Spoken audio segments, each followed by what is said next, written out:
The late autumn sun hung low over the Colorado frontier, casting long shadows across the endless prairie grass that rippled like a golden sea in the dry wind.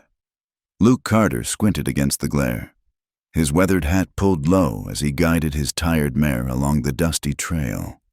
The Sangre de Cristo Mountains loomed in the distance, their peaks already dusted with early snow, a reminder that winter would soon grip this unforgiving land. Luke shifted in his worn saddle, the leather creaking beneath him. At 28, he had the lean, hardened look of a man who'd known more hardship than comfort. His clothes were patched and faded, his boots held together more by determination than leather, and his possessions amounted to little more than what he carried in his saddlebags. He was, by any measure, a poor cowboy, searching for something that had eluded him his entire life, a place to call home. The memories came unbidden, as they often did during these long, solitary rides. His parents' faces, gaunt and fevered, as the cholera took them when he was barely 16, the makeshift graves he dug with his own hands behind their small Kansas homestead. The years that followed, drifting from ranch to ranch, working for men who looked through him rather than at him, who saw only another pair of hands to break horses and mend fences. Never a man worthy of respect. Just another saddle tramp, he'd heard them whisper. No family, no prospects, no future. But Luke had saved every penny he could, sleeping under the stars to avoid spending money on lodging, eating beans and hardtack while other cowboys spent their wages in saloons. For 5 years, he'd hoarded his meager earnings, driven by a dream that seemed foolish to most, owning his own piece of land, no matter how small or poor. The town of perdition appeared before him like a mirage, though calling it a town was generous. A handful of weather-beaten buildings clustered around a main street that was more dust than road. The general store leaned precariously, as if exhausted by the constant wind. The saloon's painted sign hung by a single chain, squeaking mournfully. Even the church looked apologetic, its whitewash peeling like diseased skin. Luke tied his mare to the hitching post outside the land office, a narrow building squeezed between the barber shop and the undertaker, an arrangement that struck him as grimly appropriate. Inside, a thin man with spectacles perched on a hawkish nose looked up from a ledger. "Help you?" The man's tone suggested he doubted it. "Looking for land," Luke said simply. "Something cheap." The clerk's laugh was dry as tumblewed. "Aren't we all? Friend. Nothing cheap around here unless you want to farm rocks or raise dust. I heard tell of a ranch." Luke persisted. "Abandoned place, few miles northwest. Folks say it's been empty for years." The clerk's expression changed, wariness replacing amusement. "The Morrison place? You don't want that land, mister. Why not? Nobody stays there. Morrison himself lasted less than a year before he up and left. Wouldn't say why. 2 families tried after him, the Hendersons and the Kowalskis, both gone within months. Place has a reputation." "Haunted?" Luke asked, unable to keep the skepticism from his voice. Maybe worse. Indians say the land is cursed. White folks just say it's unlucky. Either way, it's been sitting empty near on 3 years now." Luke leaned forward. "How much?" The clerk studied him for a long moment. "You're serious. Dead serious. How much?" $50 for the deed. That's for 40 acres. Includes the house and outbuildings, such as they are." The clerk shook his head. "I'm telling you, friend, save your money. Buy yourself a ticket back east instead." Luke pulled a worn leather pouch from inside his coat and counted out $50 in crumpled bills and tarnished coins, nearly every cent he had in the world. The clerk watched with the fascination usually reserved for public hangings. "Your funeral," he muttered, pulling out the necessary paperwork. As Luke signed his name with careful penmanship his mother had taught him, the clerk added, "Don't say you weren't warned. That place, it changes people. Or maybe it just shows what they really are." Luke tucked the deed inside his shirt, close to his heart. "I've got nothing left to change, mister, and nothing left to lose." The trail to his new property wound through increasingly desolate country. The prairie grass grew sparser, giving way to patches of bare earth and scattered rocks. Scraggly juniper trees clung to life in the draws, their twisted forms like arthritic hands reaching skyward. As the sun began its descent toward the mountains, the temperature dropped sharply, and Luke pulled his thin coat tighter. The first howl came from the north, long and mournful. Another answered from the east, wolves. Luke's mare nickered nervously, her ears swiveling.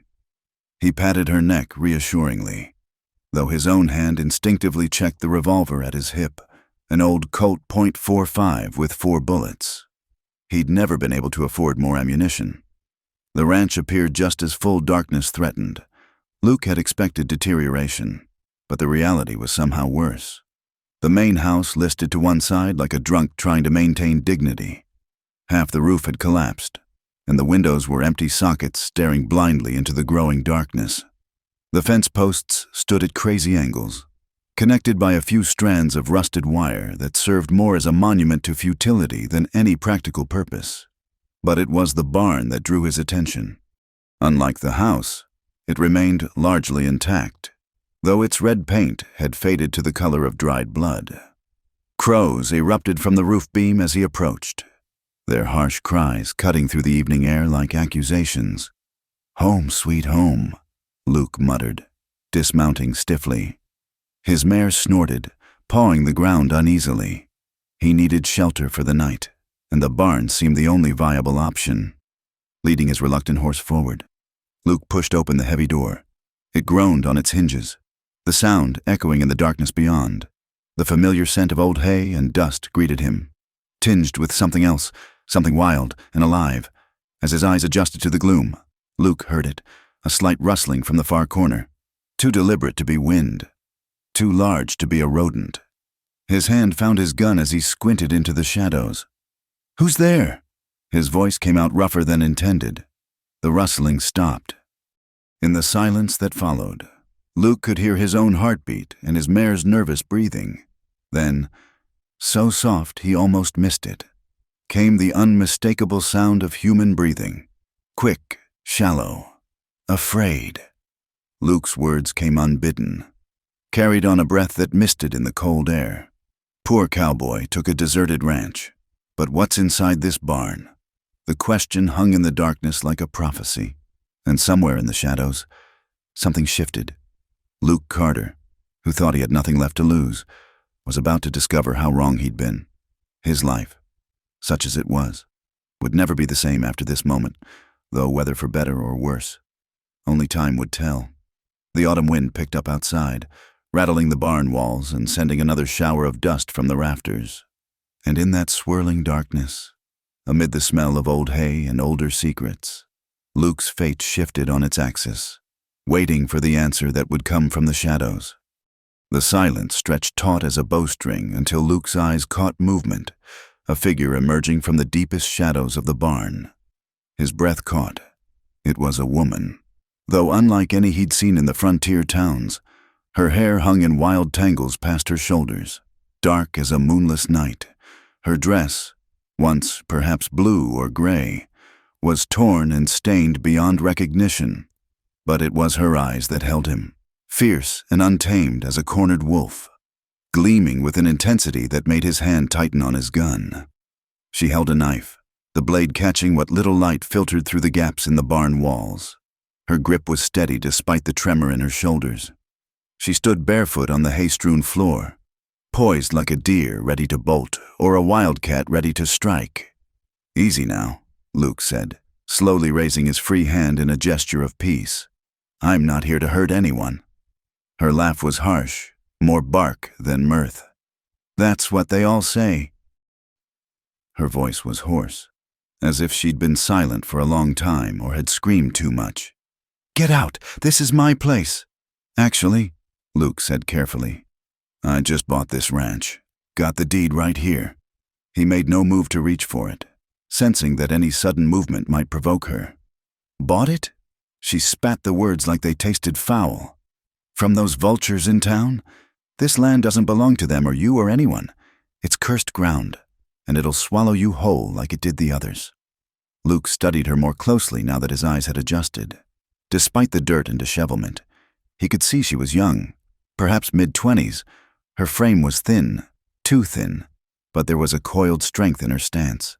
Dark bruises marked her arms, some fresh, others fading to sickly yellow. A scar ran along her left cheekbone, white against sun-darkened skin. "What's your name?" he asked. She tilted her head, considering. "Mara," she said finally, as if remembering it herself. "And you're a fool if you stay here." "Luke Carter, and I've been called worse than a fool." He slowly holstered his gun, noting how her eyes tracked the movement. "Look, it's getting cold, and I've got nowhere else to go. How about we share this barn for tonight? You stay your side, I'll stay mine." Mara's laugh was bitter. "Share? Men don't share. They take." "Some do," Luke acknowledged. "But I'm not one of them. I'm just a tired cowboy who spent his last dollar on a broken-down ranch. All I want is a dry place to sleep." She studied him with those fierce eyes, and Luke had the uncomfortable feeling she could see straight through him. "You're different from the others who came here," she said slowly. "Poorer, more desperate." A ghost of a smile touched her cracked lips. "Maybe that'll save you. Or maybe it'll just make your doom more pitiful." "Why do you stay if it's so cursed?" Luke asked, genuinely curious. Her face shuddered. "Where else would I go? At least here, the ghosts are honest about wanting me dead." Luke wanted to ask what she meant, but something in her expression warned him off. Instead, he turned to tend his mare, moving slowly and telegraphing his intentions. He could feel Mara watching him as he unsaddled the horse and rubbed her down with handfuls of old straw. "There's water in the trough outside," Mara said suddenly. "Still clean. I make sure of that. Thank you." Luke let his mare out, noting how Mara melted back into the shadows as he passed. When he returned, he could barely make her out in her corner, coiled tight as a spring. He lit his sole candle, the small flame seeming almost sacrilegious in the vast darkness. By its light, he spread his bedroll in the opposite corner from Mara, placing his saddlebags as a makeshift pillow. His stomach growled, reminding him he hadn't eaten since morning, but he had only a heel of hard bread and a strip of jerky left. "Hungry?" He held up the meager food. Mara's eyes glinted in the candlelight. "I don't take charity. It's not charity. It's neighborly." "We're not neighbors. You're an intruder, and I'm—" She trailed off. "You're what?" "Nothing. Nobody. A ghost. Maybe." She pulled her knees to her chest, making herself smaller. "Eat your food, cowboy. You'll need your strength when they come." "When who comes?" But Mara had retreated into silence, her eyes fixed on some point beyond the barn walls. Luke ate slowly, the bread like sawdust in his mouth. The wind picked up outside, whistling through the gaps in the walls. Somewhere in the distance, a coyote yipped, answered by another, then another, until it seemed the whole prairie was alive with their calls. As the night deepened, Luke found himself unable to sleep. Every small sound made him tense. The scurry of mice in the hay, the creak of old wood, the whisper of wind. But most of all, he was aware of Mara's presence, the soft sound of her breathing, the occasional shift of her body. Once, deep in the night, he heard her whispering. At first, he thought she was talking to him, but as he listened, he realized she was praying, or perhaps casting a spell. The words were in a mixture of English and something else, maybe Spanish or some Indian tongue. "Santa Maria, protect us from the darkness. Spirits of the earth, accept this offering. Keep the evil ones at bay. Let the morning come." Her voice was different when she prayed. Younger, more vulnerable. Luke found himself oddly moved by it. This fierce, wild woman seeking protection from forces he didn't understand. A scratching came from outside, like claws on wood. Luke's hand found his gun again. The scratching moved along the wall, deliberate and testing. His mare whinnied nervously from her stall. "Don't!" Mara's voice came sharp and clear. "Don't go out there, not at night." What is it? Could be wolves. Could be worse.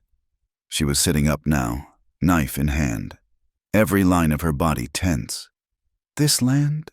It draws things, hungry things, lost things, things that used to be men but aren't anymore.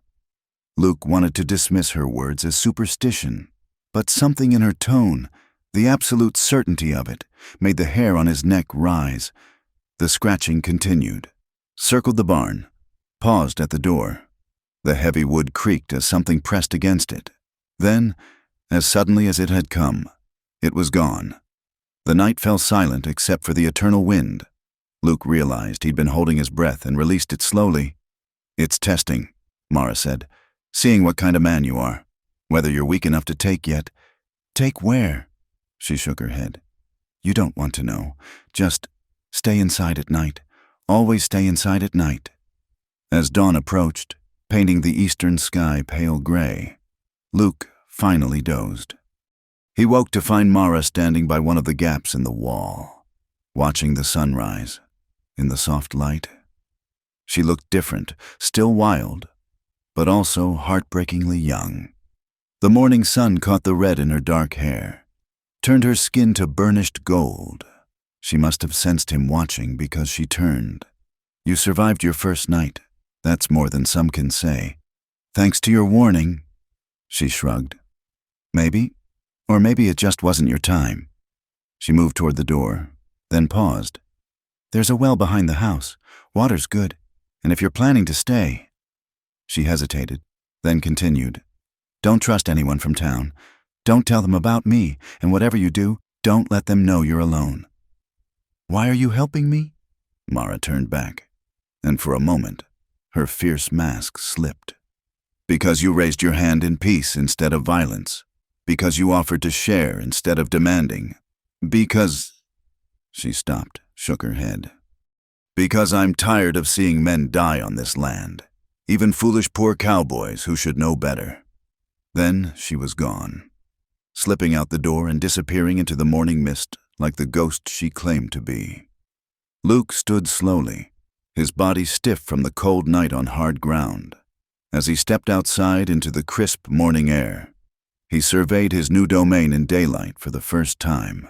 It was worse than he'd thought, but somehow, with the memory of a wild woman's fierce eyes and unexpected kindness, it didn't seem quite as hopeless as it had the night before.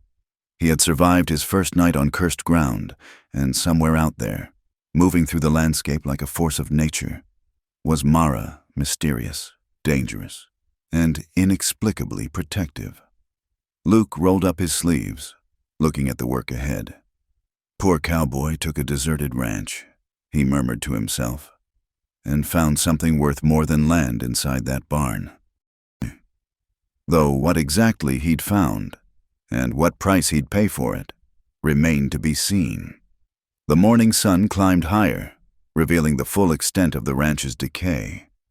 Luke stood in the dusty yard, hands on his hips, cataloging the damage. The main house was beyond immediate repair. He'd need lumber, nails, and skills he wasn't sure he possessed. But the barn, despite its weathered appearance, was solid enough. He could make it livable while he worked on the rest. As he hauled water from the well, Luke caught movement from the corner of his eye. Mara had returned, silent as a shadow, and was clearing debris from the barn's entrance. She worked with efficient, practiced movements, as if she'd done this many times before. "Thought you'd left," Luke said, setting down the water bucket.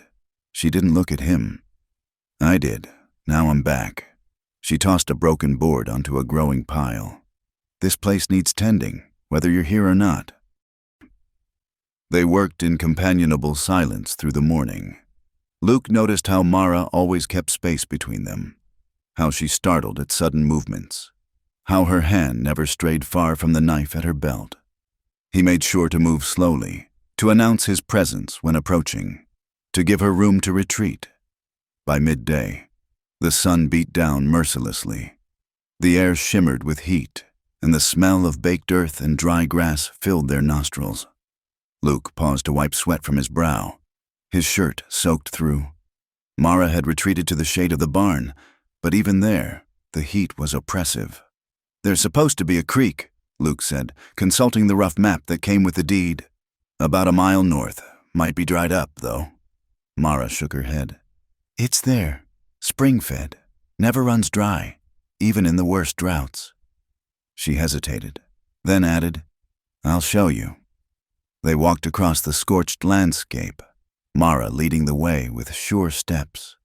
She moved like part of the land itself, finding paths Luke couldn't see, avoiding the patches of cactus and loose stone. As they walked, she began to speak, her voice low and careful. The Hendersons. They were the second family to try this place. Nice folks. Had 2 little boys. Her expression darkened. They lasted 4 months. The boys started seeing things, hearing voices calling them out at night.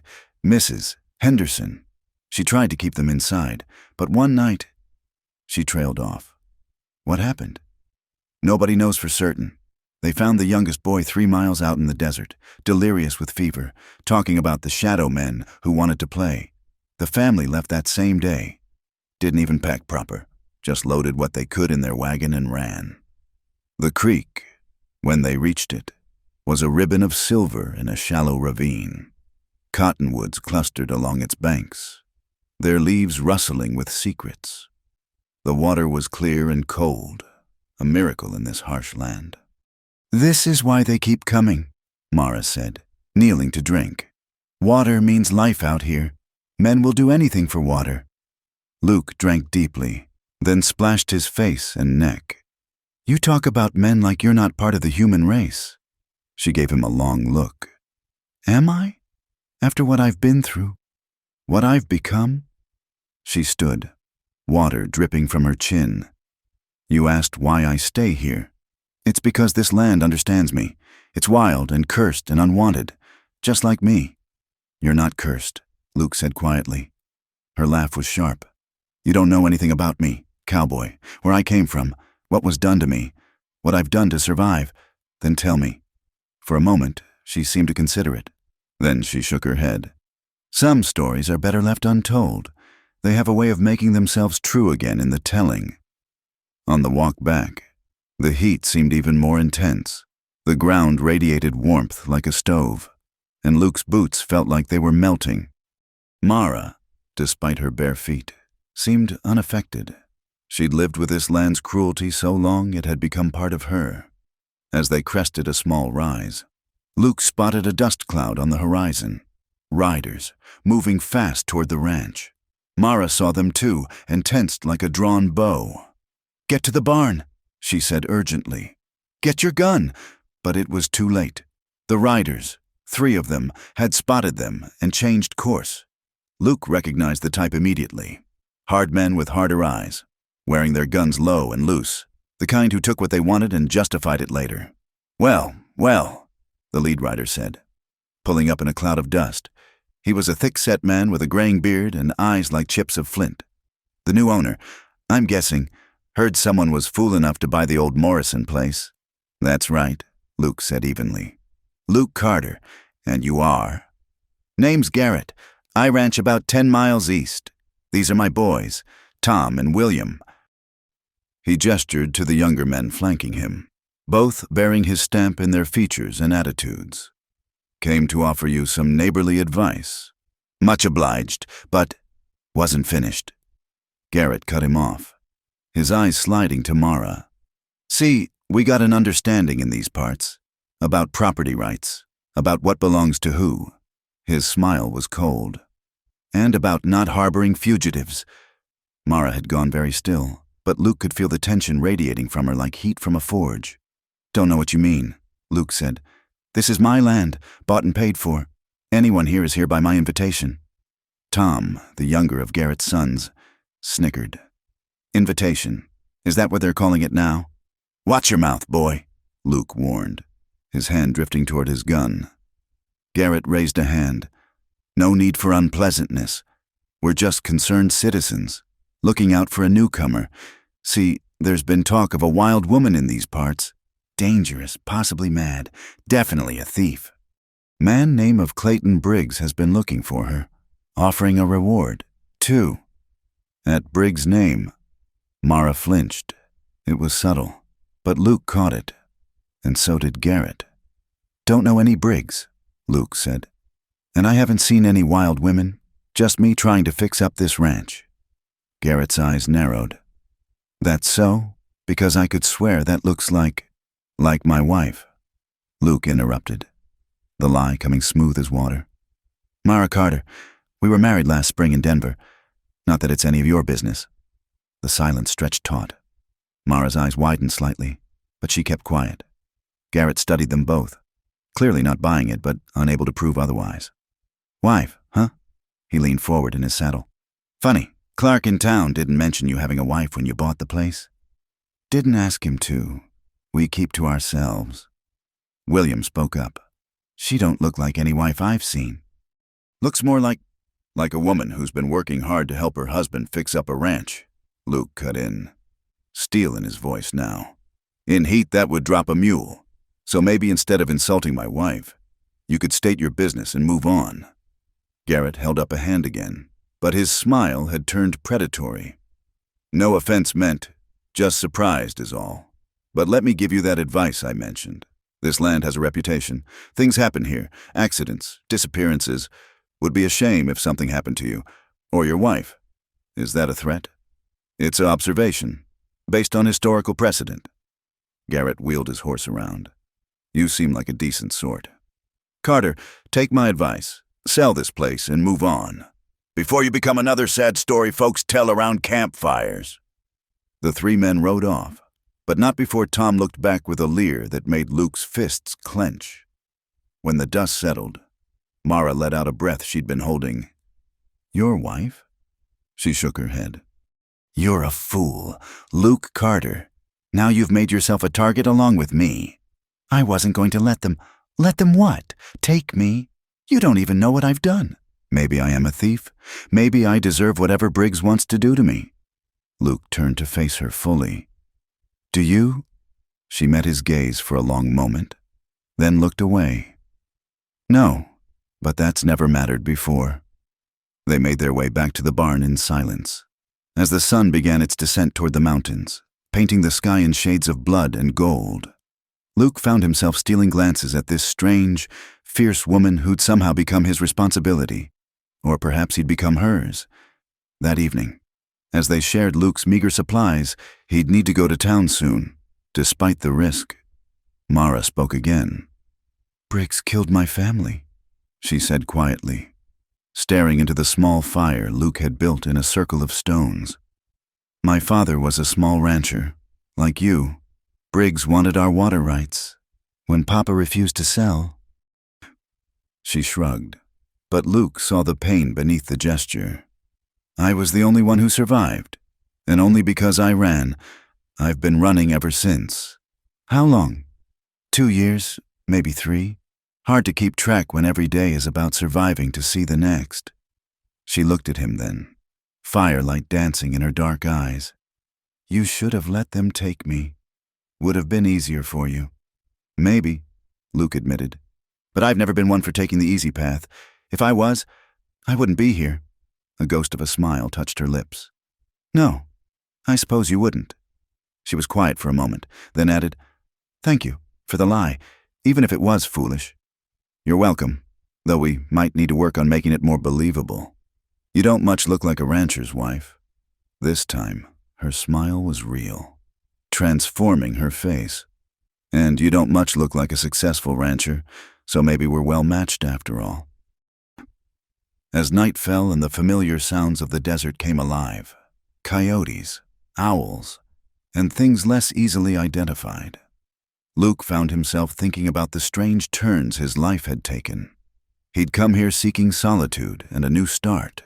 Instead, he'd found a wild woman with haunted eyes and a past full of shadows. He'd made an enemy of his neighbors and put himself in the sights of a man he'd never met. "Poor Cowboy took a deserted ranch," he murmured, echoing his words from that first night, "and found more trouble than he bargained for." Mara finished, but she was smiling when she said it, and for the first time since he'd arrived, Luke didn't feel quite so alone. The fire crackled between them, pushing back the darkness for a little while longer.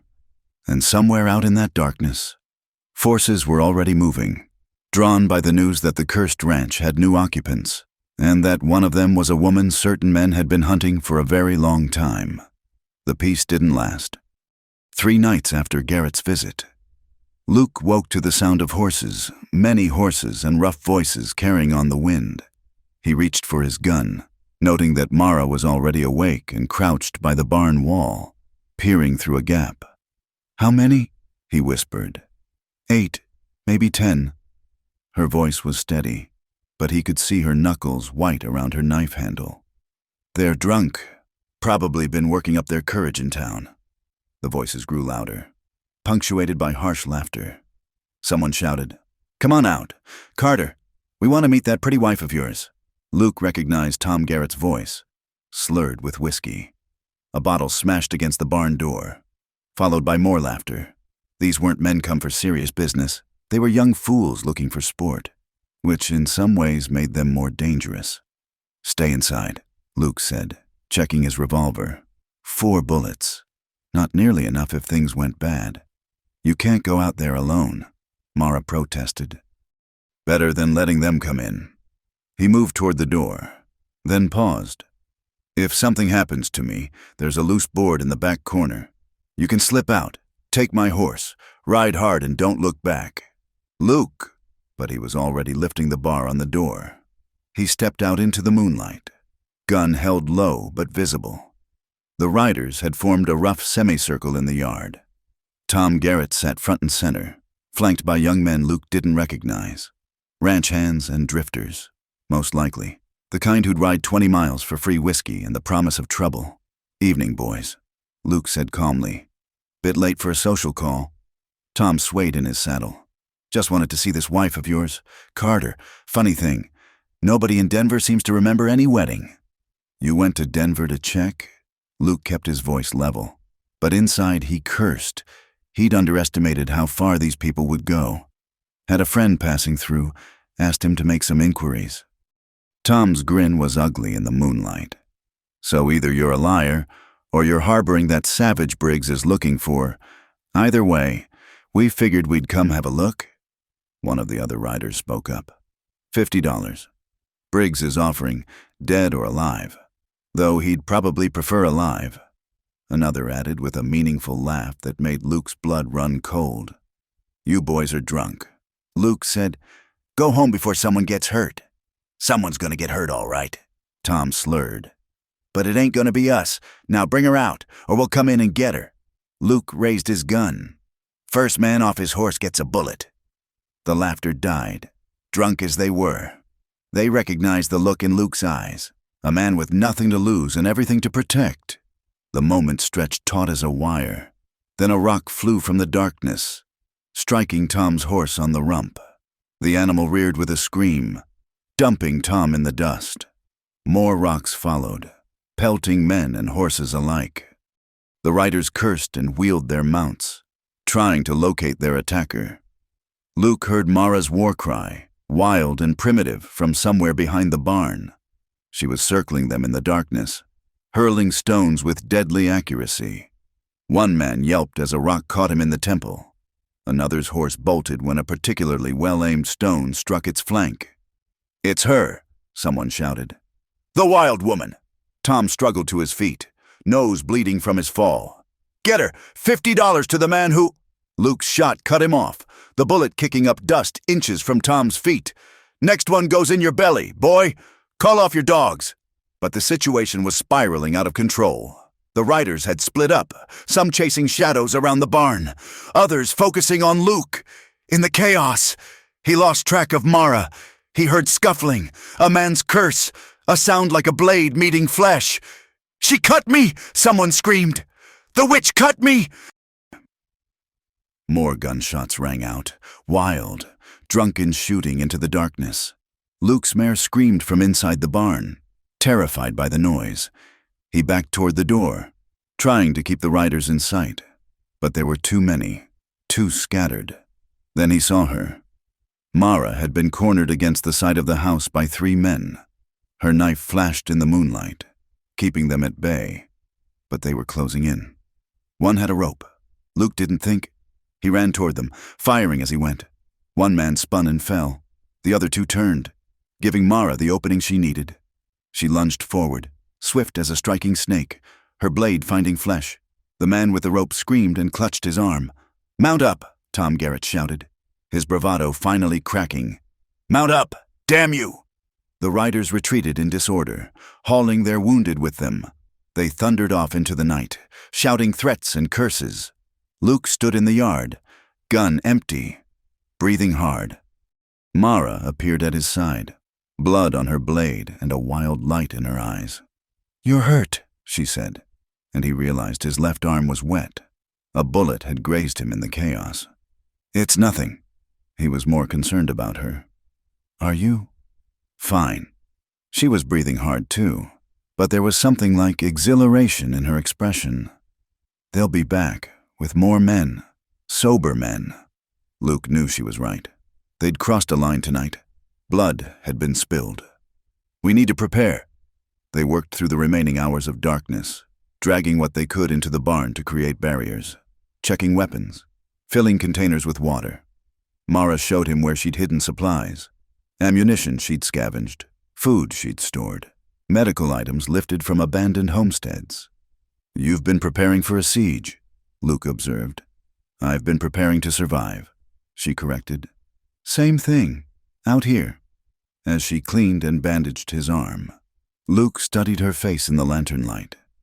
The wild woman who'd threatened him with a knife just days ago now tended his wounds with surprising gentleness. Her hands were steady, practiced. "You've done this before. Too many times." She tied off the bandage. "My mother was a healer, before." She didn't finish. "Tell me about your family." Mara was quiet for so long he thought she wouldn't answer. Then, softly, "Papa was James McKenna. Came out from Missouri with dreams of cattle and prosperity. Mama was part Apache, part Mexican. That alone made us outcasts to some. But Papa didn't care. He loved her fierce." She smiled at the memory, and Luke saw the girl she must have been. "We had a small place, good water, decent grass. We're building something real. Then Clayton Briggs decided he wanted our land. When Papa refused to sell, Briggs's men came at night." Her voice went flat. "They shot Papa on the porch. Mama, they hurt. My brother Daniel tried to fight. He was 15. They hung him from our own gate." Luke's throat tightened. "And you?" "I was in the root cellar when they came. Mama had sent me for preserves. I heard it all. Stayed hidden until they left. Then..." She shrugged. "I've been running and hiding ever since, living like an animal, becoming what they said I was, wild, dangerous, less than human." "You're not..." "I am," she interrupted. "I've had to be. You can't survive out here with softness. Luke, it gets carved away piece by piece until all that's left is instinct and rage." Luke reached out slowly, giving her time to pull away. When she didn't, he took her hand. It was calloused and scarred, but warm with life. "Maybe," he said, "but I saw you smile when you talked about your parents. I see how carefully you've tended this place.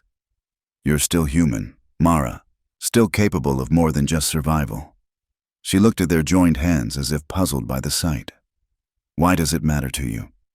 "Because I know what it's like to lose everything, to have the world tell you you're worthless. But I also know that sometimes, when you've got nothing left to lose, that's when you find what really matters." Mara raised her eyes to his, and he saw tears there, the first he'd witnessed. "Don't," she whispered. "Don't make me hope. Hope hurts worse than any bullet. Sometimes hope is all we've got." She pulled her hand away, but gently. "Hope won't stop Briggs, or Garrett, or whoever else comes for that bounty." "No," Luke agreed, "but it might give us reason to try." Dawn broke gray and ominous. Clouds building over the mountains, promising the year's first real storm. The wind picked up, driving dust and tumbleweeds across the yard. Luke climbed to the barn's loft to keep watch while Mara caught a few hours of exhausted sleep. He thought about the choices that had brought him here, a lifetime of being looked down on, of scraping for every penny, of dreaming of something better. He'd wanted land and independence. Instead, he'd found a woman who challenged everything he thought he knew about strength and survival. As the morning wore on, Luke spotted dust on the horizon. Riders again, but moving slower, more purposefully. He climbed down to wake Mara. "They're coming," he said simply. She nodded, checking her knife, tucking a stolen pistol into her belt. "How many?" "Can't tell yet, but they're taking their time. This isn't a drunken mob." They took their positions, ready for whatever came. The storm was building, the air electric with tension. Lightning flickered over the mountains. "Luke," Mara said suddenly, "whatever happens, thank you for treating me like a person, for standing with me. It's been a long time since anyone—" She stopped, shook her head. "Just thank you." He wanted to tell her that she'd changed something in him too, that defending her felt like defending a part of himself he'd thought lost. But there wasn't time. The riders were close now, and at their head. Luke could make out a figure in a black coat sitting ramrod straight in the saddle. "Briggs," Mara breathed, and Luke heard years of fear and rage in that single word. The storm was almost upon them, and with it would come a reckoning that had been building for longer than Luke's few days on this cursed ranch. He gripped his gun and prepared to face whatever came, knowing that win or lose. His life as a poor cowboy seeking simple dreams had ended the moment he'd heard breathing in the darkness of the abandoned barn. The storm broke just as Clayton Briggs and his men reached the ranch. Lightning split the sky, followed by thunder that shook the barn walls. The first fat drops of rain began to fall, turning the dust to mud within minutes. Briggs remained mounted, water streaming off his black coat. He was a man in his 50s, with iron-gray hair and the bearing of someone accustomed to being obeyed. His face might have been handsome once, but cruelty had carved deep lines around his mouth and eyes. "Carter," his voice carried over the rising wind. "I'm told you're harboring stolen property." Luke stepped into the barn doorway, rifle in hand. "Nothing here but what's mine, Briggs. That's Mr. Briggs to you, boy." He gestured to his men, a dozen hard cases, all armed, all watching the barn with predatory patience. "I've come for the McKenna girl. She murdered one of my men and stole from me. Hand her over, and we'll leave peaceful-like." "Don't know any McKenna girl?" Luke called back. Briggs smiled, cold as the rain. "Tom Garrett says different. Says you've got yourself a wild woman in there. Even claimed she was your wife." His laugh was ugly. "Now, I've done some checking. You're just a drifter who spent his last cent on this cursed dirt. No wife, no family, no friends. Nobody who'll miss you if you disappear." The rain was coming harder now, turning the yard into a sea of mud. Lightning illuminated the scene in stark, violent moments. Briggs' men spreading out, the barn standing defiant, Luke alone in the doorway. "Here's my offer," Briggs continued. "Walk away now. Get on your horse and ride. I'll even give you $50 for your trouble. More money than you've seen in months. I'd wager, and if I don't, then you'll die protecting a thieving savage who's not worth the ground she walks on. Your choice, Cowboy." Luke felt Mara behind him, heard her sharp intake of breath. He knew she was preparing to surrender, to save him from her fate. Before she could speak, he raised his voice over the storm. "You want to know what I think, Briggs? I think you're a coward who preys on folks weaker than you. I think you murdered the McKennas for their land and water, and now you want to silence the only witness." Briggs's face darkened. "Careful, boy. I'm done being careful. Done bowing and scraping to men like you. This is my land, and anyone on it is under my protection. You want Mara McKenna? Come and take her." The name hung in the air like a challenge. Briggs's mask of civility finally slipped. "So be it. Boys, burn them out." What followed was chaos. Briggs's men rushed forward with torches, but the rain was so heavy now that keeping them lit was near impossible. Gunfire erupted from both sides. Luke and Mara fired from the barn's windows and gaps, using their ammunition sparingly, making each shot count. The storm was their ally. Visibility dropped to mere yards. Briggs' men slipped in the mud. Their horses struggled for footing. Lightning turned the battle into a series of snapshot moments. A man falling from his horse, another clutching a wounded shoulder. Briggs himself shouting orders that were lost in the thunder. But they were vastly outnumbered. For every man they drove back, 2 more pressed forward. The barn door splintered under rifle fire. Luke's ammunition ran low, then out. Mara was down to her last bullets. "We can't hold them," Luke gasped, reloading with shells Mara had scavenged. She looked at him, rain streaming through the gaps in the walls, plastering her hair to her face. "I'm sorry I brought this on you. I'm not—" A burning wagon appeared through the rain. Briggs' men had found something that would burn despite the wet. They were pushing it toward the barn, using it as cover. "Back door," Mara said urgently. "We can slip out in the storm, lose them in the hills." But Luke looked at this place he'd bought with his last dollar, this dream of a new life. And something stubborn rose in him. "No, I'm done running. Done being pushed around. Luke, please."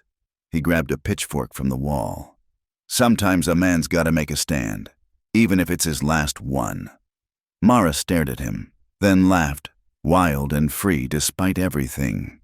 "You beautiful fool." She picked up a broken axe handle. "Then we make our stand together." The burning wagon crashed into the barn door. Men poured through behind it. Luke met them with the pitchfork, Mara with her knife and club. In the close quarters, guns were less useful. It became a brutal, hand-to-hand fight. Luke had never felt more alive. Every swing, every dodge, every breath was a declaration. "I am here. I matter.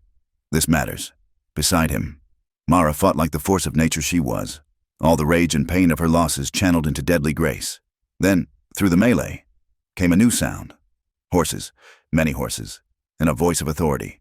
"That's enough. Everyone stand down." The fighting stuttered to a halt. Through the ruined doorway rode a man wearing a sheriff's star, followed by a posse of townsmen. Luke recognized the land office clerk among them, and, surprisingly, old Judge Morrison, who'd once owned this ranch. "Sheriff Daniels," Briggs snarled. "This ain't your jurisdiction." It is when I get word of a small war breaking out." The sheriff replied. He was a weathered man in his 40s, with steady eyes that took in the scene. "Got dead men here, Briggs. That makes it my business. These 2 are harboring a fugitive." Briggs insisted. "The McKenna girl. She's wanted for murder and theft." "That's so?" Sheriff Daniels dismounted, seemingly unbothered by the rain. "And what proof do you have?" "She's right there," Briggs pointed at Mara. "I see a woman defending her home. As for her being Mara McKenna—" The sheriff turned to Judge Morrison. "Judge, you knew the McKenna family?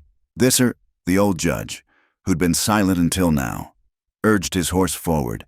He studied Mara for a long moment, then shook his head. "Never seen this woman before in my life. The McKenna girl had a scar on her right hand from a childhood accident. This woman has no such mark." Luke saw Mara's eyes widen. Her right hand did bear a scar, but it was covered in mud and blood from the fight, invisible in the storm's gloom. "You're lying," Briggs raged. "I know it's her." "You know nothing," Judge Morrison said coldly. "Just like you knew nothing about those bandits who killed the McKennas. Funny how their land ended up in your hands so quick after." The sheriff's hand moved to his gun. "Mr. Briggs, I think you and your men should leave. Now." "This isn't over," Briggs hissed. "You can't protect them forever." "Maybe not," Sheriff Daniels agreed. "But I can protect them today. And I'll be looking real close into what happened to the McKenna family. Real close."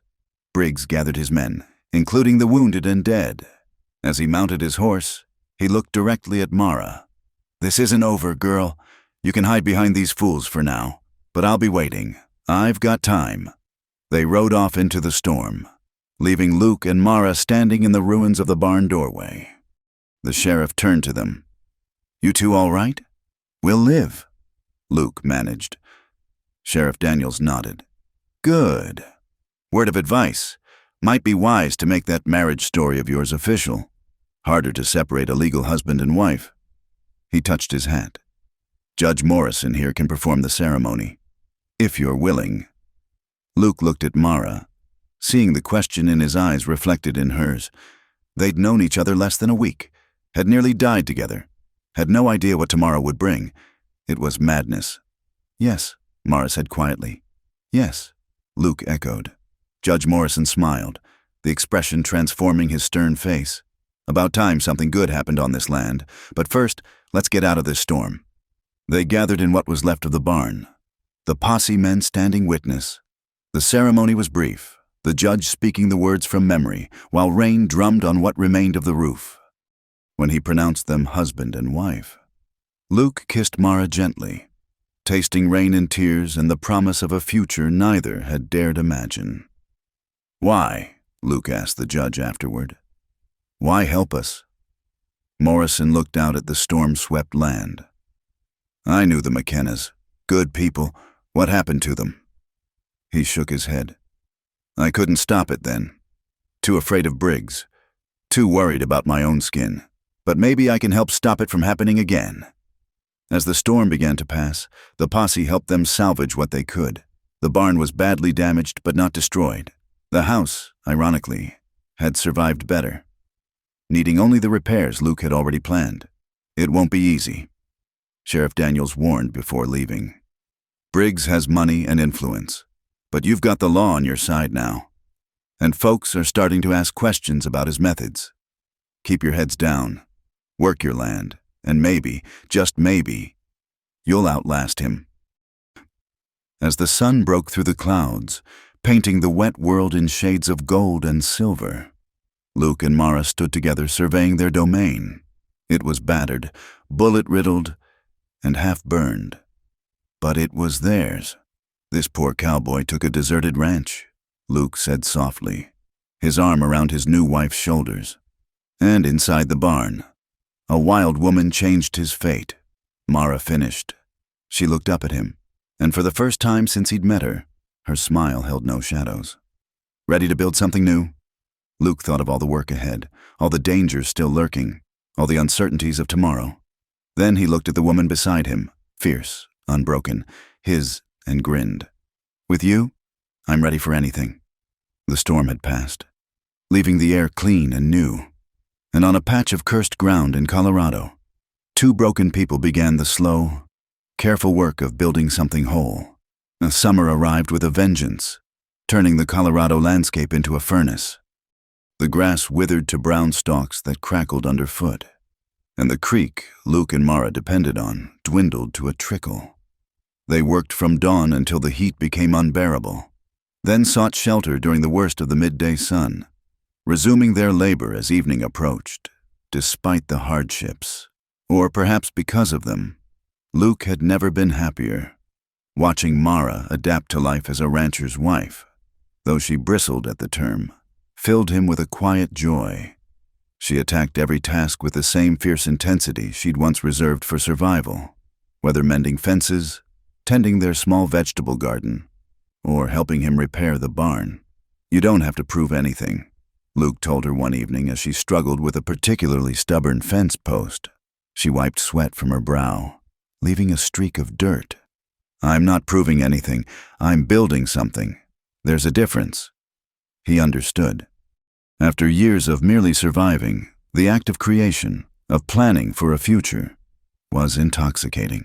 They spoke of expanding the herd come spring, of fixing the house properly, of maybe even hiring help if they could afford it. Small dreams, perhaps, but dreams nonetheless. The peace couldn't last. They both knew it, felt it in the air like the electricity before a storm. Briggs hadn't given up. He'd simply changed tactics. It started small. Fences cut in the night. Water barrels mysteriously emptied. Their few cattle driven miles from the ranch. Each incident alone might have been dismissed as bad luck or natural mischief. Together, they painted a clear picture of harassment. "He's trying to break us slowly," Mara said after they'd spent another morning rounding up scattered livestock. "Make life so hard, we'll give up and leave." "Then he doesn't know us very well," Luke replied, but privately he worried. They were spending more time fixing damage than improving the ranch. Their meager savings dwindled with each setback. The real blow came in late July. Luke had ridden to town for supplies, leaving Mara to tend the ranch. She'd insisted she'd be fine, that hiding every time he left was no way to live. Against his better judgment, he'd agreed. He returned to find smoke rising from their property. His heart seized as he spurred his horse to a gallop. But it wasn't the house or barn burning. It was their hayfield, the grass they'd been carefully nurturing for winter feed. Mara stood at the edge of the inferno, tears cutting tracks through the soot on her face. "I tried," she gasped as he dismounted. "I saw the smoke, ran out with buckets, but it spread so fast." Luke pulled her close, feeling her trembling. "Are you hurt?" "No, but Luke, the hay. Without it, the cattle won't survive winter. We can't afford to buy feed."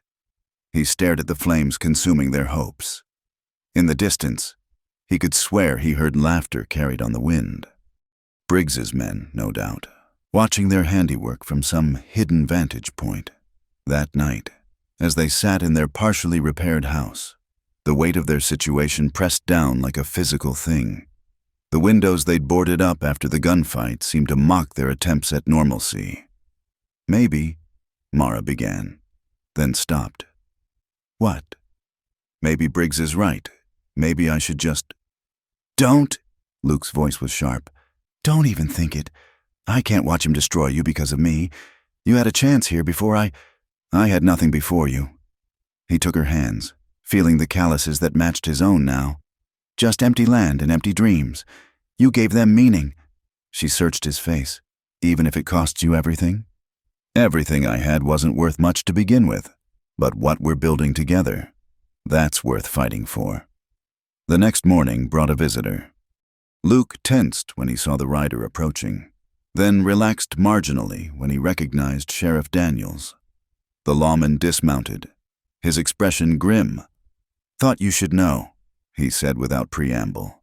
"Briggs has been spreading stories in town, saying Mara's been stealing from other ranches, that she's teaching you her savage ways. He's got a few people believing it." "Let them talk," Luke said tiredly. "We know the truth. It's not just talk." The sheriff accepted the cup of water Mara offered. "He's been putting pressure on the merchants, making it clear that anyone who does business with you might find themselves having difficulties." Luke felt Mara stiffen beside him. Isolation was a powerful weapon out here. Without access to supplies, they couldn't survive. "There's more," Daniels continued. "He's brought in a lawyer from Denver, planning to challenge your ownership of the ranch, saying the sale wasn't legal since you misrepresented yourself as a married man." "But we are married now," Mara protested. "After the fact, his lawyer says that's fraud." The sheriff shook his head. "It's nonsense, but with enough money and the right judge." Luke slumped. They'd been so focused on physical threats, they hadn't considered legal ones. "What do you suggest?" "Fight fire with fire, get your own lawyer, document everything, every cut fence, every harassment, build a case against him while he's building one against you." "With what money?" Luke laughed bitterly. "We can barely afford beans and ammunition." Sheriff Daniels stood to leave, then paused. "You know, Judge Morrison's taken an interest in your situation. Might be worth paying him a visit. Man's got more influence than folks realize, and he's carrying guilt about what happened to the McKennas." After the sheriff left, Luke and Mara sat in silence, each lost in thought. The afternoon heat was building, and with it, a strange pressure in the air. Luke looked west to see clouds massing over the mountains. Not the usual afternoon thunderheads, but something darker, more ominous. "Storm coming," Mara said unnecessarily, as if her words were a summons. The wind picked up, sending dust devils dancing across the yard. But this was no ordinary wind. It carried the scent of smoke, not the old smoke from their burned field, but fresh, acrid smoke. They climbed to the barn's loft for a better view and felt their hearts sink. A wall of fire was advancing across the prairie, driven by the increasing wind. It wasn't aimed at their ranch specifically. It was devouring everything in its path. Wildfire, Luke breathed. It was every rancher's nightmare, especially in drought conditions. "Briggs?" Mara asked. "Maybe, or maybe just bad luck. Doesn't matter now." He was already calculating. The fire was moving fast but was still miles away. They had perhaps an hour, maybe 2. We need to create a fire break. They worked frantically, using their plow to turn earth, creating a barrier of bare soil around the buildings. It was pathetically narrow. They needed days for a proper fire break, not hours, but it was all they could manage. Mara filled every container with water while Luke moved what animals they had to the safest area he could find. As they worked, other riders appeared, neighbors fleeing the advancing flames. Some barely slowed, focused on their own escape, but others stopped to help, including, surprisingly, Tom Garrett and a handful of his father's men. "This is bigger than our quarrels," Tom said tersely, jumping down to help with the plowing. "Fire like this could take out half the county, even in crisis." Luke noticed how Tom avoided looking at Mara, how his ears reddened when she thanked him for his help. Perhaps not all of Briggs's poison had taken root. The fire came like a living thing, a wall of orange and red that devoured the landscape. The heat preceded it, so intense it was hard to breathe. The fire break held in some places, failed in others. They fought with wet blankets and shovels, beating back flames that tried to jump their meager defenses. At the height of the battle, when it seemed the barn would surely catch, Mara did something that made Luke's blood run cold. She grabbed a torch and ran toward the approaching fire, setting a backfire in the grass beyond their fire break. It was insanely dangerous. If the wind shifted, she'd be caught between 2 infernos. "Mara!" Luke started after her, but Tom Garrett held him back. "She knows what she's doing," the young man said with something like awe. "It's an old Indian trick. Fight fire with fire." The backfire worked, consuming the fuel the main fire needed, creating a larger buffer.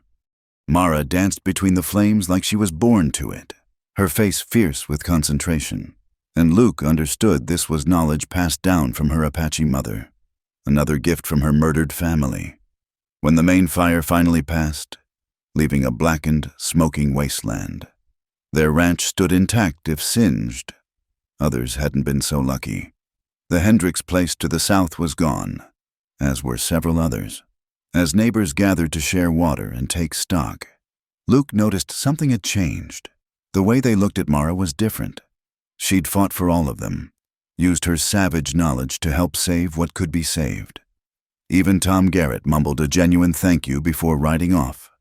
That evening, as they stood surveying the damage, surprisingly minimal. All things considered, a lone rider approached. Luke recognized Judge Morrison's distinctive gray mare. The judge dismounted stiffly, showing his age. "Heard you folks had some trouble out here." "We survived," Luke said carefully, uncertain of the visit's purpose. "More than survived. From what I hear, young Garrett's telling everyone how Mrs. Carter saved half the county with her quick thinking." The judge's eyes twinkled. Funny how a crisis can change perspectives. He reached into his saddlebag and pulled out a leather portfolio. "I've been doing some research into land claims in the county. Interesting reading. Seems Mr. Briggs' holdings include several properties that changed hands under questionable circumstances." Mara stepped forward. "The McKenna Ranch, among others. Now, I'm just an old judge with too much time on his hands, but if someone were to file a formal complaint, challenge those land transfers." He handed the portfolio to Luke. "Well, Briggs might find himself too busy defending his own holdings to worry about yours." "Why?" Luke asked. "Why help us?" Morrison looked out over the blackened prairie. "Because I'm old, Mr. Carter. Old and tired of being afraid. Tired of watching good people get ground down by those with power and no conscience." He mounted his horse with effort. "Besides, any woman who'd run into fire to save her neighbors deserves a chance to build something in peace." As the judge rode away, Luke and Mara examined the documents he'd left. Names, dates, suspicious transfers, evidence of a pattern of intimidation and theft going back years. "This could destroy Briggs," Mara said wonderingly. "Or make him desperate enough to do something drastic," Luke warned. She looked at him, her face still smudged with soot, her eyes bright with something he hadn't seen before. Hope backed by determination rather than desperation. "Then we'd better be ready," she said, and kissed him fiercely, tasting of smoke and courage and the promise that whatever came next, they'd face it together. The summer heat hadn't broken, the challenges hadn't disappeared, but something fundamental had shifted. They were no longer just two damaged people clinging to each other for survival. They were partners, fighters, builders of something worth defending. And in the distance, thunder rumbled. Not of fire this time, but of rain, promising to wash the scarred land clean and start again. The documents Judge Morrison had provided proved to be a powder keg. Within days of Luke filing the formal complaint with the county clerk, word spread like the wildfire they'd just survived. Other families who'd lost land to Briggs began coming forward, emboldened by Luke and Mara's example. But Briggs wasn't a man to accept defeat quietly. On a sweltering August morning, Luke woke to find a note nailed to their door. "Last chance. Leave now or watch everything burn. This time, there won't be anything left to save." "He's getting desperate," Mara said, reading over his shoulder. "Desperate men are dangerous men," Luke replied, checking his rifle. They'd managed to buy more ammunition with money from neighbors grateful for Mara's help during the fire, but it still wasn't much. That afternoon, they saw the dust cloud approaching, too large to be anything but a major force. Luke counted at least 20 riders, with Briggs at their head. But this time, something was different. Behind Briggs rode a man in a fancy suit, clearly uncomfortable on horseback, the Denver lawyer. No doubt, and more surprisingly, Sheriff Daniels was with them, his face grim. "Don't like this," Mara muttered, taking position at a window. The riders stopped just outside rifle range. Briggs dismounted, his movements sharp with barely controlled rage. The lawyer fumbled with a sheaf of papers while the sheriff stood apart, hand resting on his gun. "Carter," Briggs called. "I'm here to reclaim my property." Luke stepped onto the porch, rifle visible but not raised. "This is my land, Briggs, bought and paid for." The lawyer stepped forward, mopping his sweating face. "Mr. Theodore Ashworth, attorney at law, I have here a writ of seizure, signed by Judge Harlan in Denver. This property was obtained through fraudulent means, and therefore—" "Judge Harlan," Sheriff Daniels interrupted. "Since when does a Denver judge have jurisdiction over county land disputes?" Ashworth bristled. "Since local law enforcement proved incapable of handling criminal elements." "Careful, counselor," the sheriff warned. "You're treading on thin ice." Briggs pushed past them both. "Enough talk. I've got legal papers saying this land is mine. Carter, you and that savage can leave vertical or horizontal. Your choice. My wife and I aren't going anywhere," Luke said evenly. "Wife?" Briggs laughed ugly. "That marriage is as fake as your claim to this land. Everyone knows what she really is, a thieving, murdering half-breed who—" The shot came from inside the house, the bullet kicking up dust at Briggs's feet.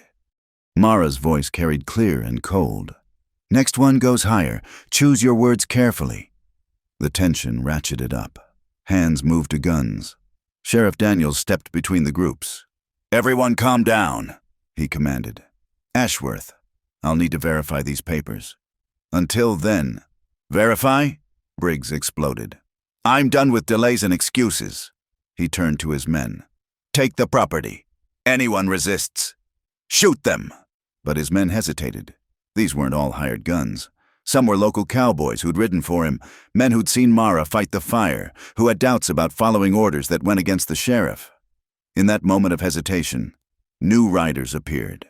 Judge Morrison led them, accompanied by several prominent townsmen and, surprisingly, a contingent of cavalry from Fort Garland.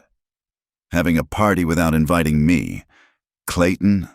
Morrison asked mildly. "Captain Roberts here was very interested when I told him about potential land fraud involving federal grazing permits." The cavalry captain, a stern man with graying whiskers, surveyed the scene. "Mr. Briggs, I'll need you to come with us. There are questions about your land holdings that overlap with military reserves." "This is ridiculous," Briggs snarled. I've built an empire here. You can't just— We can, and we will, Captain Roberts said firmly, and attempting to forcibly seize property while under federal investigation would be inadvisable. Briggs looked around wildly. Seeing his support evaporating, some of his men were already backing away. Ashworth was studying his papers as if they might provide an escape route. You! Briggs pointed at Mara, who had emerged to stand beside Luke. This is all you're doing. You should have died with your family. That's enough, Sheriff Daniels said.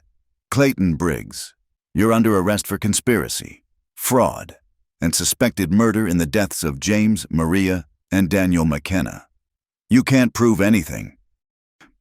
Maybe not, the sheriff agreed, producing shackles. But we can sure try. And with all the folks coming forward now, telling stories about how they lost their lands, well, I reckon a jury will find it all mighty interesting. As Daniels moved to arrest him, Briggs made his move. He went for his gun, fast for a man his age. But Mara was faster. Her knife flew true, striking his gun hand. The weapon fell into the dust as Briggs clutched his bleeding hand, screaming curses. That's for my father, Mara said quietly. For my mother, for Daniel, for all the others you destroyed. The arrest proceeded without further violence, as Briggs was led away. Still raging, his empire already crumbling, Luke felt Mara trembling beside him. He put his arm around her, and she leaned into him. It's over, he said softly. Is it? She looked up at him. Men like Briggs, there's always another one waiting. Judge Morrison approached, tipping his hat. Perhaps, but today, justice won. And that's not nothing. He smiled at Mara. Your parents would be proud. Young lady, you survived, you endured, and you triumphed without becoming like him. As the various groups departed, Tom Garrett lingered. He approached hesitantly, hat in hand. Mrs. Carter, he said formally. I owe you an apology. What I did, what I said, it was wrong. I was drunk and stupid, and listening to the wrong people. Mara studied him for a long moment. You helped fight the fire. That matters more than words spoken in darkness. Tom nodded gratefully, then turned to Luke. Your wife's got more grace than I deserve. You're a lucky man, Carter. I know it, Luke agreed. As Tom rode away, Sheriff Daniels made a final pass. There'll be a trial. You'll both need to testify. It won't be pleasant. Digging up the past. We'll be ready, Luke assured him. The sheriff touched his hat. I believe you will. You know, when you first showed up, I thought you were just another drifter who'd be gone in a month. Glad to be proved wrong. As the dust settled and quiet returned to the ranch, Luke and Mara stood together on their porch. The landscape still showed scars from the fire, but already, green shoots were pushing through the blackened earth, life returning. Stubborn and hopeful. We should check the stock, Mara said practically. And there's still that section of fence needs mending. In a minute, Luke said, pulling her close. Just let me hold this moment. We faced him down.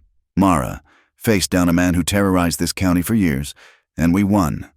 She relaxed into his embrace. We won, she repeated, as if testing the words. Then, stronger. We won. That evening, as they worked side by side repairing yet another fence, neighbors began arriving.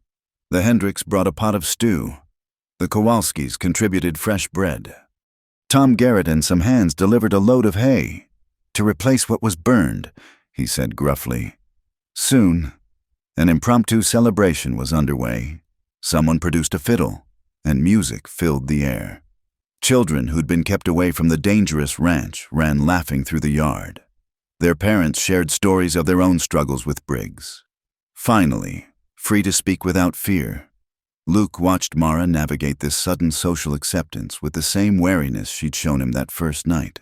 But gradually, as women drew her into conversations about cooking and gardening, as men nodded respectfully when she offered opinions on ranching, he saw her walls coming down. Dance with me, he said, pulling her into the circle of dancers. I don't know how, she protested. Neither do I. We'll learn together, They stumbled through the steps, laughing at their mistakes, surrounded by neighbors who'd become allies. The stars came out, brilliant in the clear sky, and still the party continued. Late in the evening, Judge Morrison pulled Luke aside. Briggs's assets will be seized to pay restitution to his victims. The McKenna Ranch, it could be returned to Mara as the sole surviving heir. Luke glanced at his wife, now teaching some children a clapping game her mother had taught her. We'll think about it, but honestly, Judge, I think we're right where we belong. Morrison smiled. I believe you are, son. I believe you are. As the party wound down and neighbors departed with promises to help with the harvest, Luke and Mara cleaned up in companionable silence. The ranch that had seemed so desolate just weeks ago now felt like the center of a community. No more looking over our shoulders, Luke said as they prepared for bed. No more sleeping with guns in our hands. We can actually build something now. Mara was quiet for a moment. I keep waiting to wake up, to find this is all a dream, and I'm still hiding in that barn, alone and hunted. Luke took her face gently in his hands. You're not alone anymore. Never again. And anyone who tries to hunt you will have to go through me first. Through us, she corrected. We're partners. Remember? As they lay down together, the house creaking familiarly around them. Luke thought about the strange paths that had led them here. A poor cowboy seeking land, a wild woman seeking shelter. Separate, they'd been victims waiting to happen. Together, they'd become something neither expected, heroes of their own story. Luke? Mara's voice came soft in the darkness. What are you thinking about? He pulled her close, feeling her heartbeat against his chest. About how a poor cowboy took a deserted ranch, and inside the barn, a wild woman changed his fate. But now I think maybe we changed each other's fate. For the better, he confirmed, and felt her smile against his shoulder. Outside, coyotes called to each other across the prairie, but the sound no longer seemed threatening. It was just part of the landscape they were claiming, step by step, day by day. Tomorrow would bring new challenges. The trial, rebuilding, learning to live without fear. But tonight, in their hard-won home, Luke Carter and Mara McKenna Carter had everything they needed. The wild woman had been tamed not by force, but by love. The poor cowboy had found riches beyond mere land, and in the harsh beauty of the Colorado frontier, they'd carved out a place where broken things could become whole, where the past could be honored without defining the future, and where two people could build something worth fighting for. Justice had come to the desert. And with it, the promise of peace. Autumn arrived with golden light and cool mornings that made the work ahead seem less daunting. The trial had concluded a month prior. Clayton Briggs sentenced to 20 years for fraud and conspiracy, with the murder charges still pending further investigation. His empire had crumbled like a house of cards, his seized assets distributed among those he'd wronged. Luke stood on the rise overlooking their ranch, watching Mara work with their small herd of cattle. She moved among them with confidence now, no longer the wild creature who'd threatened him with a knife in a darkened barn. Yet the fierce spirit remained, tempered but not tamed, like good steel. You planning to help or just admire the view? She called, catching him watching. He grinned and made his way down. Together, they drove the cattle to the creek, now running full again after late summer rains. The land was healing, grass returning to the burned areas, life reasserting itself with stubborn persistence. That evening, as they sat on their newly repaired porch, Judge Morrison arrived with unexpected news. Thought you should know, he said, accepting a cup of coffee. The investigation into the McKenna murders has taken a turn. One of Briggs's men, trying to reduce his own sentence, has agreed to testify. Says he was there that night. Mara's hand found Luke's, gripping tight. Will there be justice for them? I believe so, Morrison said gently. Your family's story will finally be told in court. Their deaths won't be forgotten or unavenged. After the judge left, Mara was quiet for a long time. Finally, she spoke. I need to visit their graves. I haven't been back since. We'll go together, Luke said simply. The next morning, they rode to the old McKenna homestead. Briggs had let it fall to ruin, but the small cemetery on the hill remained, marked by 3 wooden crosses. Mara knelt in the grass, speaking softly in a mixture of English and Apache, sharing her story with those who could no longer hear. I survived, Papa, she whispered, just like you taught me. And I found someone who sees me as more than something to be owned or feared. Mama, you would have liked him. He's gentle but strong, like you always said the best men were. And Daniel. Her voice broke.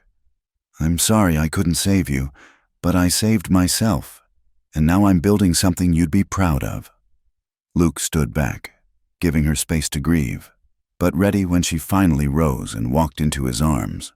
They held each other as the wind whispered through the grass, carrying away old pain and making room for new growth. On the ride home, they encountered Tom Garrett repairing a fence line. He'd taken over more responsibility since his father's health had declined, the stress of the Briggs affair aging the old man rapidly. Mrs. Carter, Mr. Carter. Tom greeted them formally. He still carried shame over his past actions, despite their forgiveness. Glad I caught you. There's talk of forming a cattlemen's association, pooling resources for drives to market. Would you be interested? Luke exchanged glances with Mara. Being invited to join such an association meant full acceptance into the ranching community. We'll think on it, Luke said. Appreciate the offer. Tom hesitated, then added, My Annie, my wife, she's been asking to meet Mrs. Carter, hoping to learn about those healing plants you used on Jake Henderson's boy when he got snake bit. Mara's knowledge, once feared as savage, was now sought after. She nodded slowly. Tell her she's welcome to visit. As Tom rode away, Luke smiled. Look at you, becoming a regular pillar of the community. Don't get carried away, Mara warned. But she was smiling too. The weeks passed in a blur of work and gradual integration into ranch life. They bought more cattle with the restitution money, repaired the house properly, even planted trees that would someday shade future generations. The cursed ranch began to feel blessed instead. One evening, as the first frost warning came down from the mountains, Luke found Mara standing by the barn where they'd first met. She did this sometimes, as if making sure the past was really past. Remembering? He asked. Wondering, she corrected. If you hadn't bought this place, if you'd chosen somewhere else to start over, then I'd have a ranch somewhere else, probably struggling alone, definitely poorer for not knowing you. She turned to him. You saved me, Luke Carter. No, he said firmly. We saved each other. I was just existing before you, going through the motions, accepting whatever scraps life threw me. You showed me how to fight for something better. The first snowflakes began to fall, large and lazy, transforming the landscape into something magical. They stood together, watching winter claim the land, but feeling no fear. They had hay for the cattle, wood for the fire, food stored away, all the things they'd lacked before. I have something to tell you, Mara said suddenly. I've been waiting for the right moment, but maybe there's no such thing. She took his hand and placed it on her stomach. We're going to have a child come spring. Luke felt the world shift, realign, become impossibly bright despite the gathering dusk. A child, he repeated, wonder in his voice. Are you happy? She asked, suddenly uncertain. He answered by lifting her off her feet and spinning her around, both of them laughing like children themselves. When he set her down, he kissed her deeply, tasting joy and promise in the future they'd fought so hard to claim. Our child will never know hunger, he said fiercely. Never know fear or loneliness. They'll grow up on land that's truly theirs, surrounded by community, knowing they belong. They'll know their history too, Mara added. Both sides of it, the cowboy and the Apache, the settler and the survivor. They'll be bridges between worlds. As they walked back to the house, snow falling heavier now, Luke thought about the journey that had brought them here, A desperate man buying cursed land with his last dollar. A hunted woman hiding in shadows, neither expecting anything but continued hardship. "You know what I think?" he said as they reached their door. "I think this land was never cursed. It was just waiting for the right people to love it properly. People who understood that the best things in life have to be fought for, protected, cherished." Mara smiled, snowflakes catching in her dark hair. "People like a poor cowboy and a wild woman. Exactly like that," he agreed. Inside their warm home, as the storm built outside, they planned for the future. The child who would run laughing through these rooms, the cattle operation they'd expand, the fruit trees Mara wanted to plant come spring. Simple dreams made precious by how hard won they were. That night, as they lay listening to the wind and snow, Mara spoke into the darkness. "Luke, thank you." "For what?" "For seeing me as a person when the world saw a problem. For standing beside me when standing alone would have been easier. For giving me a home in your heart before we ever had these walls." He pulled her close, feeling the subtle changes in her body that spoke of new life growing. "Thank you for changing my fate, for showing me that poor doesn't mean powerless, that wild doesn't mean wrong, for teaching me that sometimes the greatest treasure isn't land or cattle or gold. It's finding someone who makes you brave enough to be who you really are." Outside, the storm raged, but inside they were safe, warm, complete. The poor cowboy and the wild woman had become so much more: husband and wife, partners, soon to be parents. They'd taken a piece of cursed ground and transformed it through sheer will and love into holy land, sanctified by struggle and triumph. As sleep claimed them, Luke's last thought was of that first night, stepping into a dark barn with nothing but desperate hope. "Poor cowboy took a deserted ranch," he murmured, the familiar words now a prayer of gratitude. Inside the barn, a wild woman changed his fate. And in her sleep, Mara smiled, her hand resting protectively over the new life within, while outside the snow erased the scars of the past and prepared the earth for spring's inevitable return. The land that had seen so much sorrow now held joy. The ranch that had broken so many had finally found its proper guardians. And somewhere in the great tapestry of the American frontier, another thread was woven. A story of two outcasts who'd found each other in the darkness and chosen to build a light strong enough to guide the next generation home. In the morning, they would wake to a world made new by snow, with chores to do and plans to make. But for now, they rested in the peace they'd earned, proof that sometimes the wildest dreams were the ones worth taming, and the poorest cowboys could become the richest men alive if they were brave enough to step into a darkened barn and meet their destiny with open hands. Their story, begun in desperation and fear, had become a testament to the transforming power of love, courage, and the stubborn refusal to let the world tell you who you're supposed to be. And as the storm passed and stars appeared through breaking clouds, the once cursed ranch stood as a beacon of hope, whispering to any who would listen that no matter how poor you start or how wild the journey, fate can always be changed by those brave enough to try. Thank you so much for listening to this story. I'd love to know where you're enjoying this tale. Are you listening at home, during your commute, or perhaps while working? Please subscribe to the From Wild West channel and share your thoughts in the comments below. Your feedback means the world to us, and I enjoy connecting with listeners from all around the globe. Don't forget to share this story with others who love tales of the Old West.